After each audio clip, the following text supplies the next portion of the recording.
What's going on, everybody? Welcome to the Uprise podcast. Today, we're going to be doing the pregame show for the Rockets versus the Blazers. The Blazers are in Houston tonight, and we'll see if they can pick up another huge road win. This is the second game of their 6-game road trip. They won the first game against the San Antonio Spurs in a thrilling 15-point comeback in the fourth quarter. Now, they go up against Houston. Dame is rematched against Russell Westbrook after last year's thrilling playoffs. We got James Harden, who's the NBA's leading scorer, versus Dame, who's up there as well. So we'll see if Portland can go in and get a huge road win, as their road trip does lighten up a little bit later on against some easier teams. So this is probably the second toughest game on the road trip. They got the Bucks in a couple games. That's going to be a tough game as well.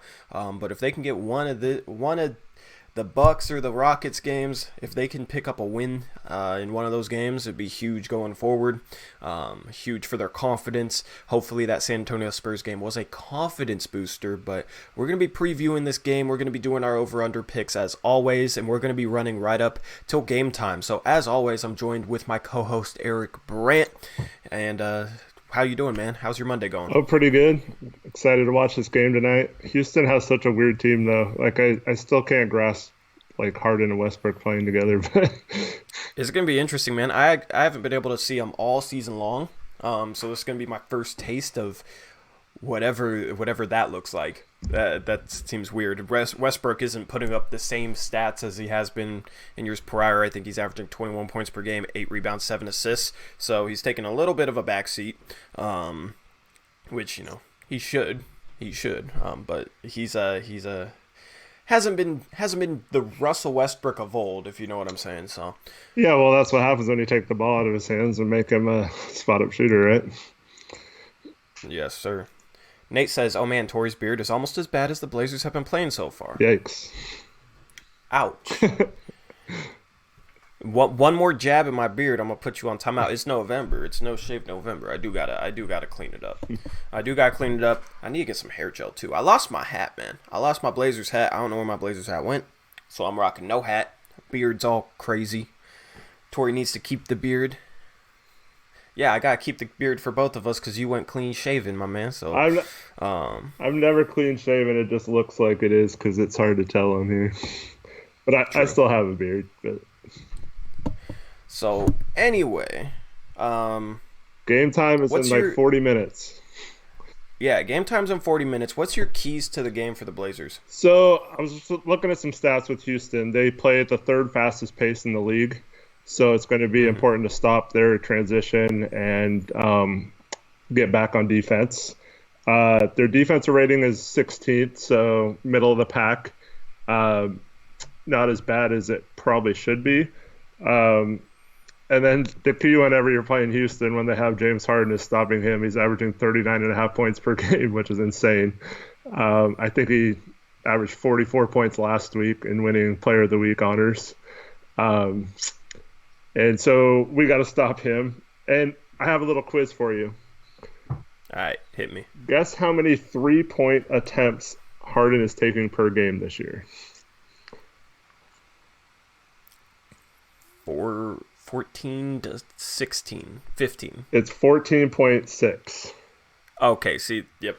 I'm on top of it. Yeah, that seems about right. He had a game where he shot 22, was 8 for 22. He had 41 points in his, I think that was his previous game, was 16 for 41.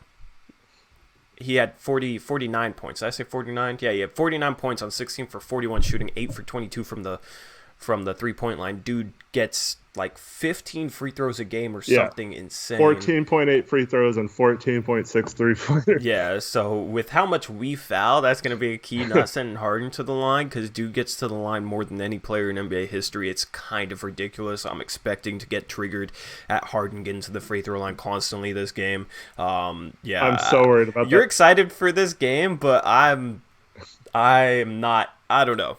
I'm excited for a game like I always am, but this game could be brutal to watch. Yeah, that's true. It could be absolutely brutal with the way Harden gets to the line, with Westbrook and all his pompous crap that he pulls.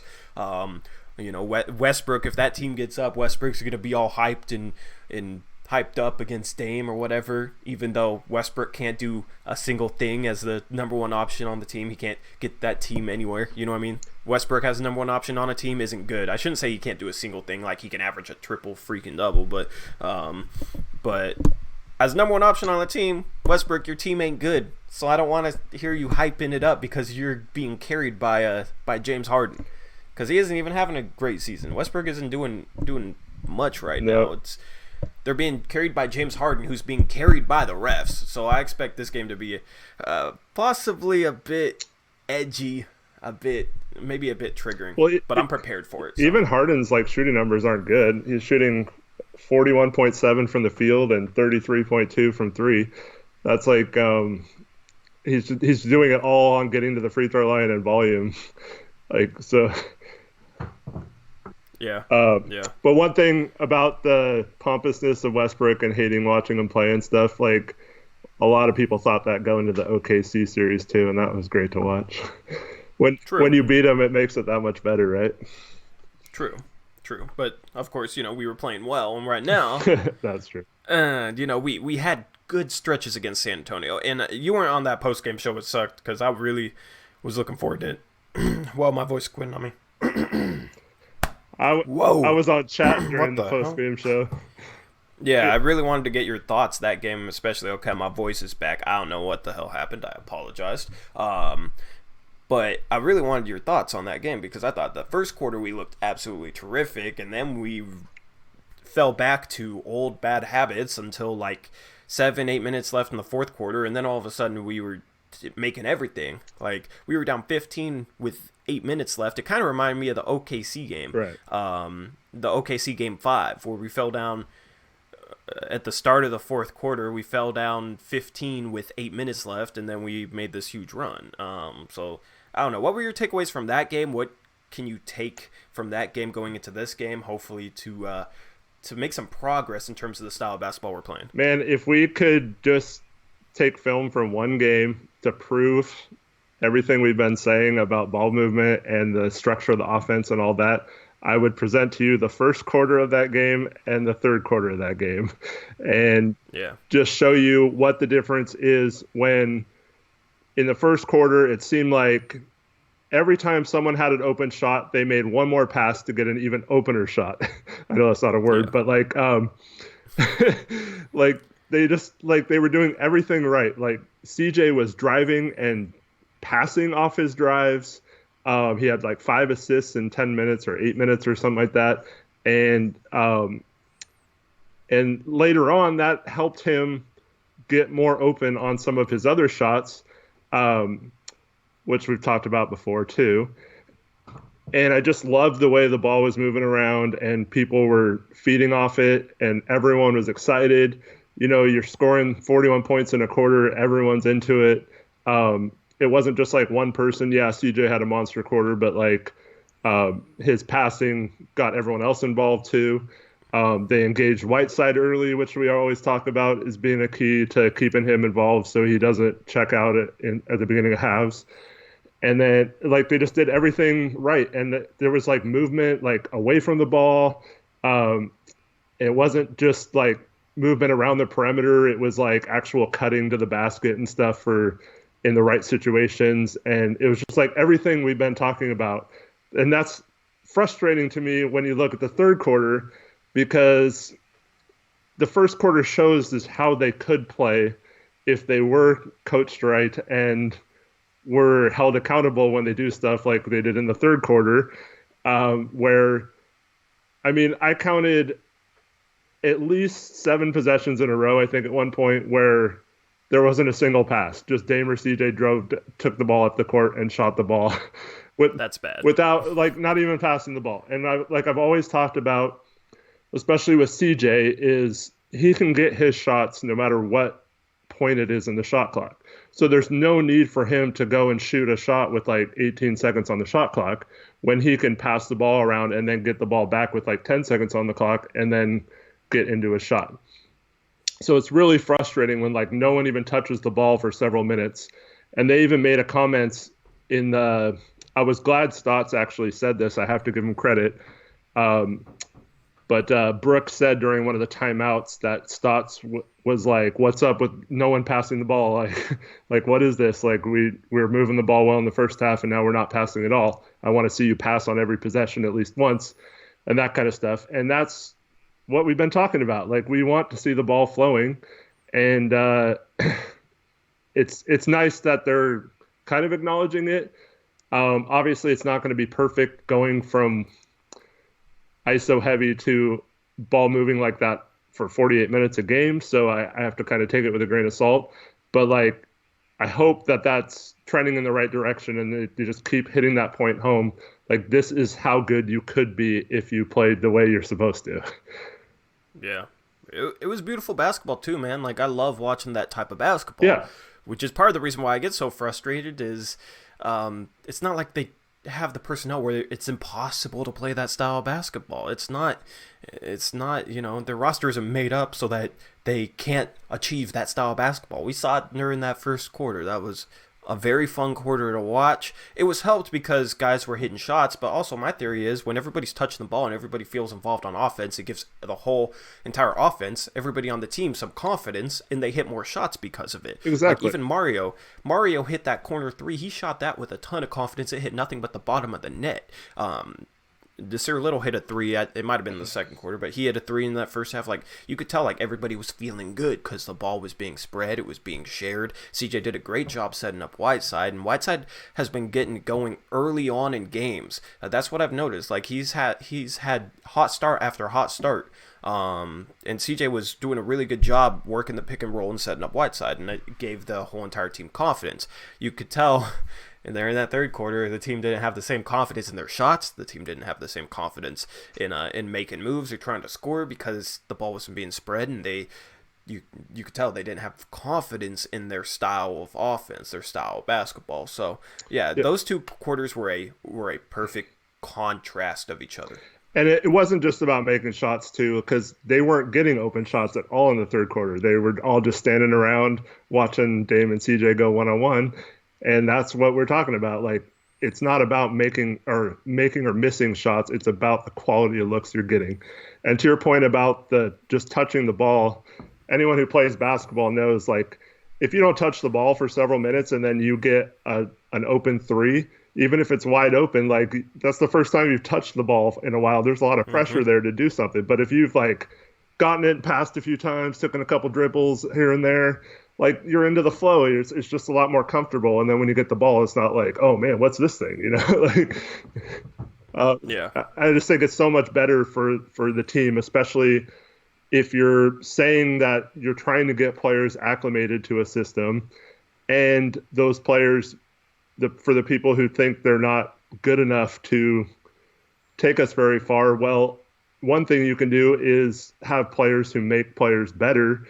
And that's like something I always try to do when I play is like, I don't care who I play with. I want to win with what I have, you know, and I just want to, like, make them better and bring them up a level. And that's my main focus is doing what it takes to make that happen. And I'm going to believe in them no matter if they're like the worst player ever or the best player ever. And I don't know. You just have to trust your teammates and put them in positions to succeed. And I hope that they watch film on that and see what they can be if they do that. Yeah. Playing that style of basketball, I think, is the number one key to tonight's game. Houston's a hard team to stop, so you have to score with them. Yep. And you're going to score with them if you move the ball. You got to move the ball. They had 16 assists in the first half. I believe they had 5 in the second half. You got to have basketball like we played in the first half and not the second half, because we did end up coming back and winning that game, but that basketball during that second half, it was not good basketball whatsoever. I think so. We got to avoid that. I think it was into the fourth quarter they only had 2 assists in the whole second half. Like, after having that many in the first, they set the record for they had the highest assist for a half this year, and then they had like their low, or they were about to have their low until they had a couple assists there at the end. Yeah. I mean, who knows what we get tonight? But you gotta score with this team. There's really no other keys other than no other keys offensively because, like, okay, they're not going to add new sets. They're not going to change anything from a game plan standpoint. Other than maybe emphasizing move the ball. So that's like literally the key is to move the ball, spread the ball. If we move the ball and get good shots and we don't hit shots, if we don't hit threes, then maybe try and get to the rim a little bit more. And if that doesn't work, but we're still playing a good brand of basketball and we lose the game, that's completely fine. You know what I mean? Yep. Just we got to focus on playing a good brand of offense. Defensively, we have to slow down Harden. Yep. And I see Chat talking about Chat. I agree with Chat. You maybe start with Nasir Little on James Harden. That's what they're suggesting. Now, Nasir Little is a good choice, and they don't have a big power forward that could punish a smaller guy. So you could put Hood on. They got PJ Tucker and Daniel House as their starting forward, so you could put Rodney Hood on PJ Tucker. You could put CJ McCollum on Daniel House, and they'd be fine. You could slide Nasir Little down to guard James Harden in that scenario, and then you let Dame and Westbrook go at it. The problem is, Nasir Little is a bit physical, and he does get called for some ticky-tack stuff because he is a rookie. Yeah, rookie factor. And you're talking about him guarding James Harden. Nasir Little could have 3 fouls in 1 minute. Yep. Like,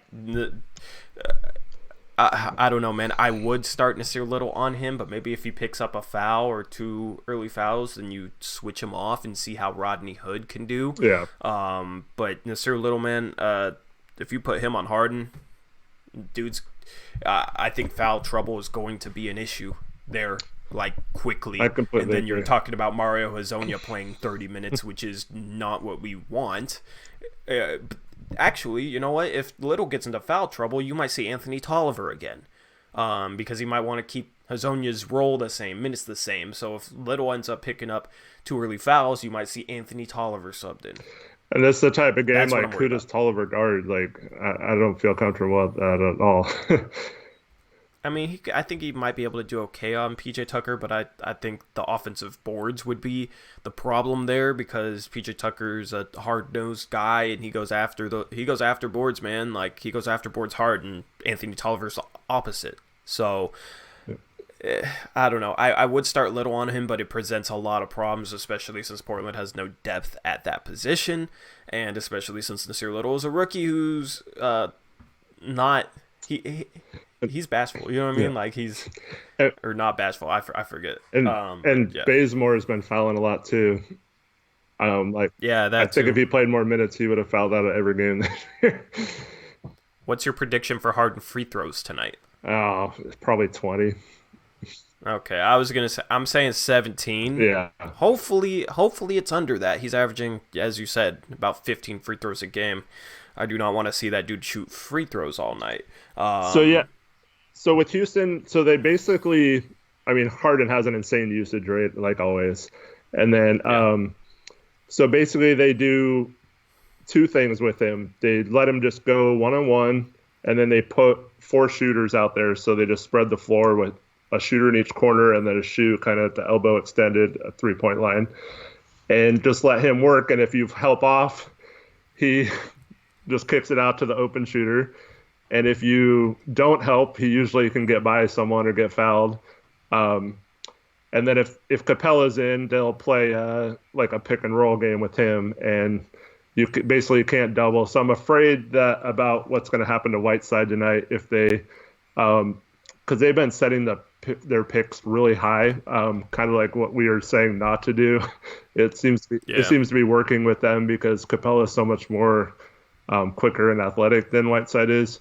But yeah, if they're setting those picks really high, I hope they just, because like they were setting some at like half court their last game. Yeah. So I hope we don't pressure Harden that far up the court when you just go under the pick in that situation and you'd be fine. And just let Whiteside stay around the 3-point line and not even go out on that. But yeah, when someone is that good at creating for himself, it's really hard to do that because I mean I would have that same strategy. Just I kind of wish we do that with Dame sometimes and just let him go one-on-one and put 4 shooters out there, you know. Yeah. I don't know. They definitely tailor that offense towards Harden having an astronomical usage rate. They surround him with shooters. That's why the Russell Westbrook move was kind of interesting, because that wasn't a great fit with Harden. Yeah. He was used to playing with great fits, because that's the thing. Chris Paul was a guy who could spot up and hit threes and would defer to James Harden, and he would just have a bunch of shooters around him and guys that can defend, and he'd just isolate, and he'd use that space, and he'd shoot 40 times a game. Okay, not 40 times a game, but you know what I'm saying? Yeah. Like, he'd shoot a super high number of times a game. Dame doesn't really have the same luxury of having an offense completely tailored to him, just like isolating and having that high of a usage rate. Yeah. Because I think if Dame was in that situation that Harden's been in the past, Dame could put up similar scoring numbers. Probably not on the same efficiency. Oh. Not on the same efficiency, but because that's the thing. Harden is decently efficient. He hasn't been this year. We'll see if that continues. Hopefully that continues. But he wouldn't get to the line the same way. But Harden's definitely had a offense that's tailored to him having 35 points per game. Right now, I think he's getting like 38 points per game. 39 and a half. Yeah, that's insane. So you know how I mentioned he's shooting 14.6 threes per game? Mm-hmm. Do you know what Dame's career high is? For 3-point attempts in a game? Yeah. 16? It's 9.5. Oh, I thought you meant for an individual game. No, for a season. For a season? Yeah, so he's shooting 5 more 3-point attempts than Dame's ever per averaged. game right now than Dame's ever averaged. Yeah, that's insane. And that's actually insane. Steph Curry's career high, 11.7. So he's shooting 3 more threes a game than Curry's ever done in his career. God, man, he's that guy at the rec league that's like pretty talented, playing with a crappy team that shoots 40 times a game. Yep. We have a guy like that at my rec league. He's like a Harden type, where you do just, and he's a good player, good scorer, but like, dude just jacks 40, 50 shots a game. It's rec league, so it's 4-on-4 and 20-second shot clock. It's fast paced, but yeah, I mean it's dude's a scorer. But dude's definitely the definition of a volume shooter. So I mean, hopefully we can it's working. slow him down, make him miss. They're 10-3. It's working for him so far, so I don't see a change in it. So. They've won a lot of close games, though. Yeah. They've won a lot of close games. It's not like they've been running over the competition. So we could do a good job on Harden, and he could have 40 points just based off how much he shoots. Yeah. How well he does and how well of a job we do on him is not going to be based on how many points he scores. Because, I mean, Duke could shoot 45 shots and have 45 points, but that's a good job. If he's like 15 for 45 and shooting 33%, that's a good job defensively. So it'll be interesting to see. But I'm just hoping we can stay competitive in this game, man. If they didn't have Westbrook, I would say just basically let him score all their points and see how, like, he's not going to score 100, so just stay home on the shooters and let him beat you. Help off him. If he's at the 3-point line and Harden's driving, help off him. Help off with Westbrook there. Yeah, that's the guy you want to help off if he's going to be at the 3-point line. Obviously, you don't want him cutting to the basket or getting out in transition. But if he's just a spot-up shooter, that's the guy you want to leave. Quickly, thoughts on trading for Mo Wagner. They're not going to trade him. That dude's been killing it. Also, Daniel House is underrated. That's a guy who's underrated. That was a good pickup for them last year. He kind of came out of nowhere, and I still think a lot of fans don't really understand like what he's doing for that team. Like, he's a good 3-point shooter. He's an efficient player, getting about, I think, like 11, 12 points per game right now. He was a good pickup for them. He fits next to Harden, and he's a player to definitely watch out for that players aren't really familiar with. Yeah, I was disappointed when it said he was probable tonight. I was hoping he was going to be out. That's the type of player who would have like a 28-point game against us. Yep. Capella's also probable tonight, so it looks like he's going to play. Nene, Eric Gordon, and Gerald Green are all out, though. Eric Gordon wasn't playing well anyway, though. Yeah. But that was a guy who has kind of hurt us in the past, so I don't mind seeing him out. So anyway, we got a transition here. We got our over-under picks. We got 9 games. How did we do on Friday? I know I didn't do well. Chat did worse on Friday, though. After Tori talked smack about taking the lead over, he fell right back behind me with a... You just got knocked out of our fantasy football playoffs. Don't even start talking smack to me, bro. I'm about to be 9-2. So we're talking about basketball right now, man. Bro, well, what's there's money on the football league. Yeah. There's no money on this. I'm the defense. Every time you start talking smack, I'm just gonna bring up fantasy football because I know that crushes you inside, Mister. I've never missed a playoffs, and now I'm in last place after winning a championship. Okay. Yeah, but I won the title last year and got the money, so.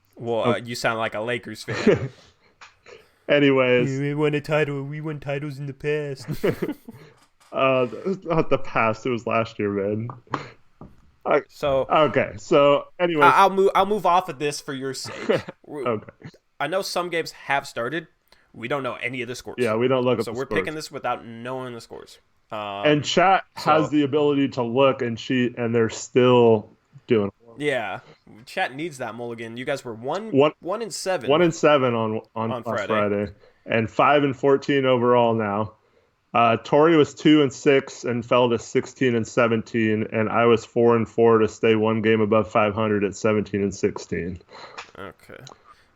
So yeah, we're gonna say the spread. So if, for example, say the Rockets are favored by 5 points tonight, if the Rockets win by less than 5, that would be the Blazers covering the spread. Like if you bet on the Blazers with the 5 points, you'd win that bet if the Blazers won, or if the Rockets won by less than 5 points. So that's how the spread works. I don't know if some of you guys didn't understand how that works. But yeah, so that's, because obviously if it's a straight up game and it's the Milwaukee Bucks against the, Charlotte Hornets, obviously people are going to pick the Bucks. That's why there's like a 10, the Bucks would be favored by 10 points to make it like even both sides. So, because that's what I've noticed is Chet's just picked the better team regardless of spread. So anyway, we're gonna start off with that first game. The first game is kind of a clunker. It's Cleveland at New York Knicks, and the Knicks are favored by 6 points.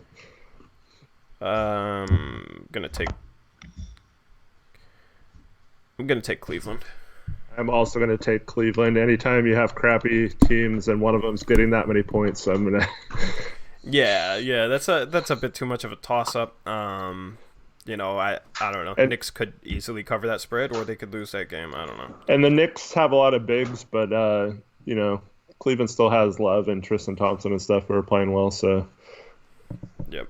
So, what's up, Eugene, David, Nikos Kodakris, who will guard Harden today? I'm hoping to see a little, but that would be risky with his possible foul trouble there. So, yeah, in chat, when we start picking a game, say your pick in the chat, and whoever has the most picks, we'll give you guys a few seconds. Whoever has the most picks, that's who you guys are picking.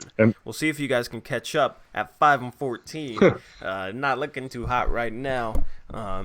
If chat's record beats us, we will do some sort of like giveaway, like I don't know, we'll do something for you guys. So we got 3 for Cleveland, 1 for Knicks. We're gonna roll with Cleveland for chat. Sounds good. Then next up we have Charlotte at Toronto, and Toronto's favored by 8.5. Who you got? I'm taking Toronto. They've been playing really well, even with some of their injuries, and Charlotte's, I don't know about them going up to Toronto, and they could probably keep it close, but I think Toronto's going to win. 8.5's a little high, but I think Charlotte's playing too well for that spread, I think. Yeah. Or did I say Toronto? Charlotte. I don't know. Yeah, okay, I said Charlotte. Okay, yeah, Charlotte's playing too well, man. Devontae Graham's been great. P.J. Washington's been great. Charlie Rozier's been a little bit better than he has been in the past. Like, that team isn't as bad as people think. I think they're 6-7. So they've been playing well. They have some momentum. I think Toronto wins this game, but I'm not giving them that 8.5 point spread. I'm picking Charlotte I'm picking Charlotte there. All right. And let's see. We have 1, 2, 3, 4. 1, 2, 3. Looks like 3 to 4 in favor of Toronto. Alrighty. Oh, no, wait. What's up, Bruce Davis? Yeah. 8.5 isn't high in my opinion. Oh, we got four for Charlotte now. Somebody break it.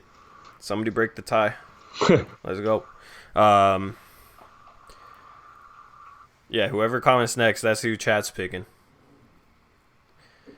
Yeah, let's roll into the next game while chat does that. All right, so we have your Indiana Pacers at Brooklyn, and Brooklyn is 2-point favorites.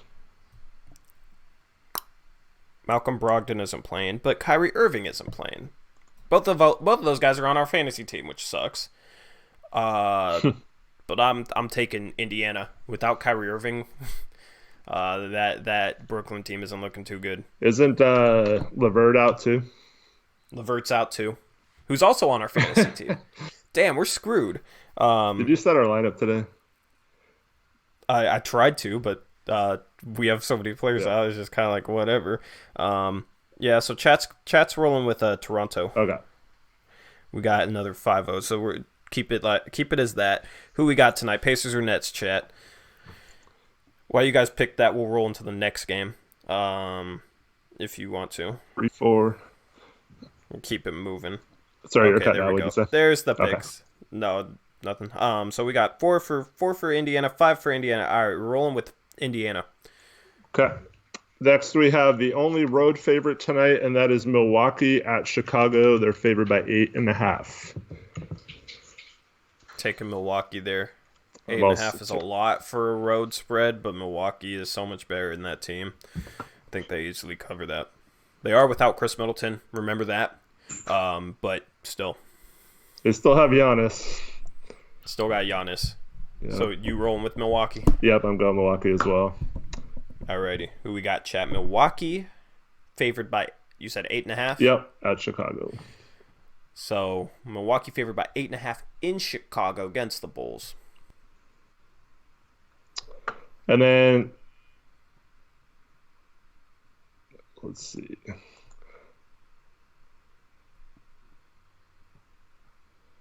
We do wait a little bit for the delay.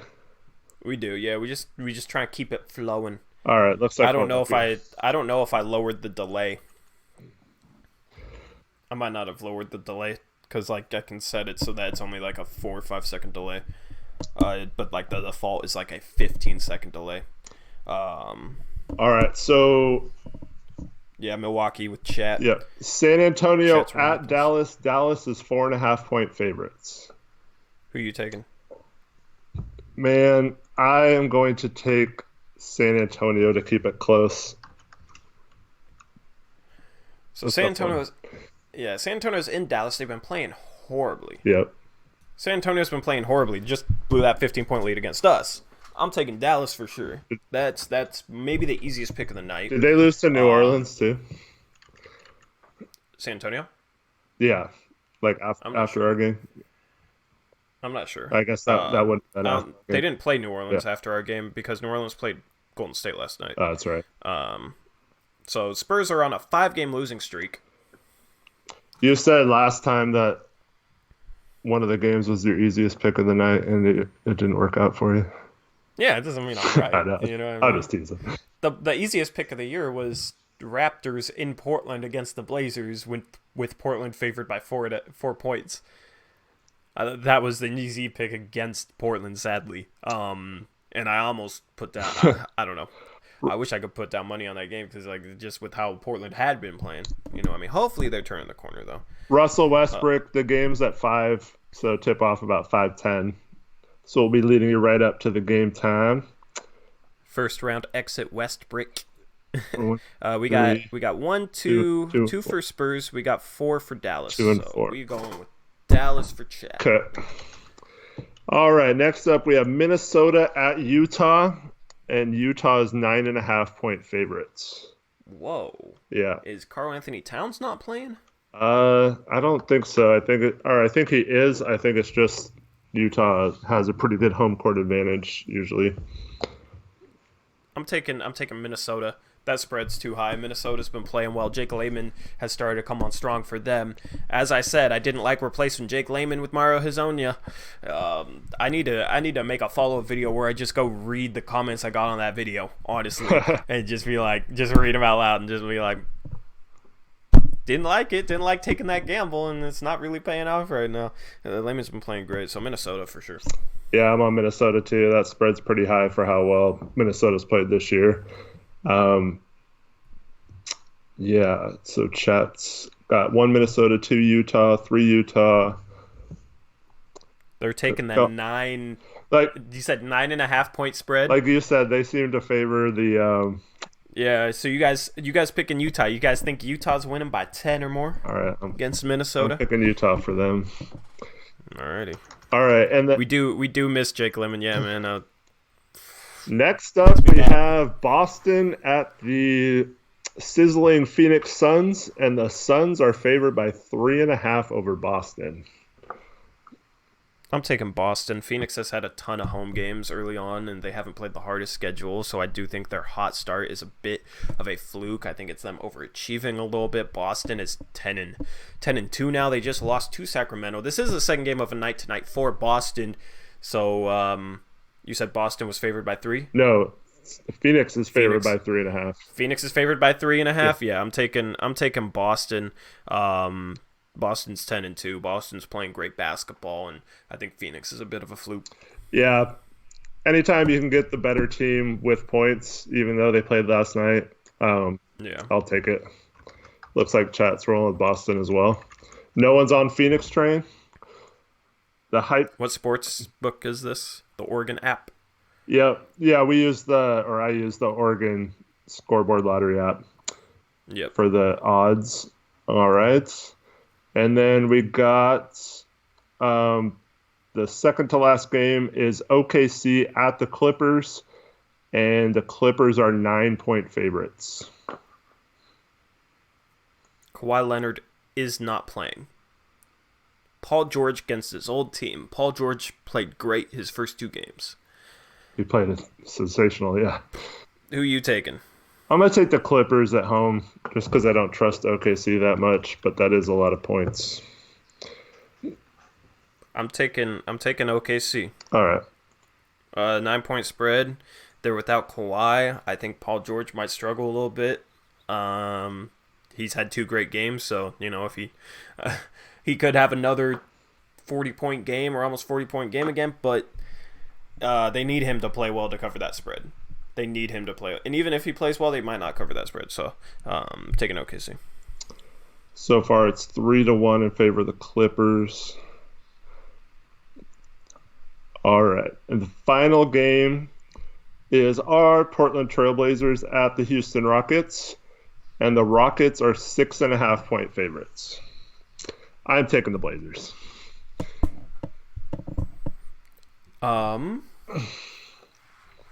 This might be the time where chat takes the underdog. God, dude, I don't want to I don't like betting against Portland, but also Houston, man. Houston's been playing great. Still don't think Portland has fully figured things out. Also, I'm going to hedge my losses here. I'm gonna take Houston, rooting for Portland, obviously. Or fall even further behind. But if Portland loses, I'll take the win in this little thing. So, I don't know. Well, not if they lose by less than 6. True. I think Houston. I'm not gonna say I think Houston wins. I'm just picking Houston in case Portland loses. I'll get a little silver lining. Let's just say that. But it'll suck doubly if they lose if the Blazers lose by like 4. At least that game would have been competitive, though. You know what I'm saying? Yeah. So, get a little something that all scenarios. All right, so chat's rolling with Portland. 2, I think 3, we got 4-2, 5-2. Yep. Zacho's right too. Portland always plays close games lately. Definitely true. They haven't faced a team as good as Houston on the road yet. That's also true. All right, we'll see how we did. So Melo doesn't make his debut tonight. They're expecting him to make his debut tomorrow. The problem is, I have a Rec League playoff game tomorrow. I don't know what time yet. It'll be like 6:30 or 7:30 or 8:30. So that game's at 5 to 7:30. that game tomorrow, Tuesday, Melo's debut. I might try and get my game at 6:30, and I might miss a bit of the game, and then I'll hop on and I'll have you fill me in. Okay. Like I'll watch some full highlights or something. But I don't know. If my game's at 7:30, like right after the Blazer game, I will set it up to go live, and I will have your camera up, Eric, and I will just broadcast your whole camera screen. Okay. And we'll do it like that, and you can just handle the post-game show by yourself for an hour until I get back, and then I'll hop on with you. If it's at 8:30, then I'll be on for an hour, and then I'll go play, and I can leave you on. But I will figure something out. I'm also going to see if I can play the game Wednesday instead of Tuesday. I don't know who we're playing against. Yeah. But if it's one of the teams, they'll want to watch Melo's debut with Portland too. So gonna try and maybe get it played on Wednesday. I don't know. It's just like horrible timing for Melo's debut, because that's going to be like the thing to cover so far this season is Melo. Yeah. We don't even know if he's going to make his debut yet on Tuesday, though. He might not make his debut. They were saying no earlier than Tuesday. Well, he didn't. Yeah, they haven't even announced anything with the team yet. Shout out to Elias too. $2 donation. Oh yeah. Shout out Elias, $2 donation. Did we figure out what number Melo's wearing? I think it's 00. Casey Holdall tweeted out 2 00s. I think he might have been messing with us though, because that seems like a weird number for Melo to roll with. But yeah, probably told Stotts he won't play unless he can have number 7. Yeah. So I don't know. I'll figure things out. Yeah. For tomorrow's post game stream. I will, we'll be good to go on this post game stream tonight after this Rockets game. It's 4:59. So we're gonna wrap up this post game show. Blazers go live. I'm gonna go watch Come on, Blazers. part of the game at Black Rock. So I'm literally going to close up this stream, leave my house, go catch this game. Hopefully Portland Blazers. Hopefully the Portland Trail Blazers can get a win tonight. It would be a huge win. It would be the biggest win of the season, probably. The best win of the season by far. So hopefully they can get it done. We will have your post-game show tonight. I'll bring you on that, Eric. Sounds good. So if you're able to, if you're not running around like you were on a Saturday night after that Spurs game, and we'll hit you with that post-game action. Hopefully that's a positive live stream. Hopefully it's after a win. So I'll catch you guys later. Thank you guys for tuning in. Thanks, As guys. always, peace out. Go Blazers.